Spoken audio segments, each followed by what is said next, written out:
గోదారమ్మ గోడును తెలంగాణ ప్రజానీకానికి వినిపించడానికి మహాపాదయాత్రను ప్రారంభిస్తున్నామని, దానిని విజయవంతం చేయాలని పెద్దపల్లి బీఆర్ఎస్ జిల్లా అధ్యక్షులు కోరుకంటి చందర్ పిలుపునిచ్చారు. పెద్దపల్లి జిల్లా బీఆర్ఎస్ కార్యాలయంలో మీడియా సమావేశం నిర్వహించిన పార్టీ అధ్యక్షులు మాజీ ఎమ్మెల్యే కోరుకంటి చందర్ ఈ సందర్భంగా ఆయన మీడియాతో మాట్లాడుతూ, కేసీఆర్ పై అక్కసుతో అబద్ధపు ప్రచారంతో కాంగ్రెస్ ప్రభుత్వం పెద్దలు కాళేశ్వరం ప్రాజెక్టును ఎండబెట్టారు.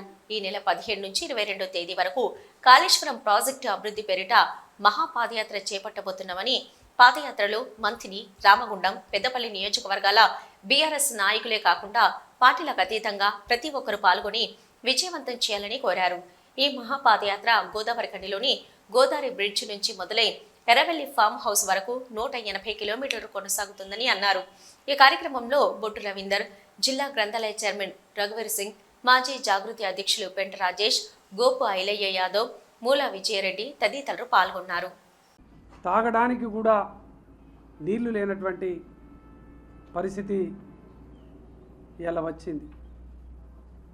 మురికి నీళ్లు అసలు పట్టణాలలో ఉన్నటువంటి వ్యర్థమైనటువంటి నీళ్లను తోని ఫిల్టరైజేషన్ చేసి ఇలా ప్రజలకు తాగునీరు అందిస్తున్నటువంటి దుర్మార్గమైనటువంటి పరిపాలన ఈరోజు ఈ యొక్క కాంగ్రెస్ ప్రభుత్వం రేవంత్ రెడ్డి కొనసాగిస్తున్నటువంటి ఈ యొక్క నేపథ్యంలో ప్రజలందరూ కూడా గోసపడుతున్నటువంటి ఈ యొక్క సందర్భంలో ఎన్నికల సమయంలో అబద్ధమాడి ఒక అబద్ధాన్ని నిజం చేయడం కోసం 100 అబద్ధాలు ఆడుతున్నది ఇవాళ కాంగ్రెస్ పార్టీ పైన అక్కస్తోని కాళేశ్వరం కూలిపోయిందని నమ్మించేందుకు నమ్మబలికేటువంటి విధంగా ఇలా ఈ ప్రాంతాన్ని ఎండబెడతా ఉన్నది. ఈ పరిస్థితులలో ఈ ప్రాంత ప్రజల గోస కాళేశ్వరం ప్రాజెక్టు విశిష్టతను తెలియజెప్పేటువంటి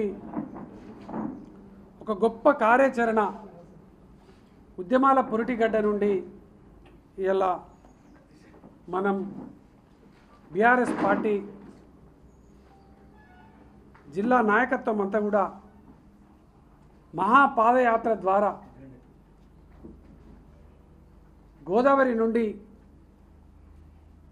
ఎర్రబెల్లి కేసీఆర్ గారి దగ్గరి దాకా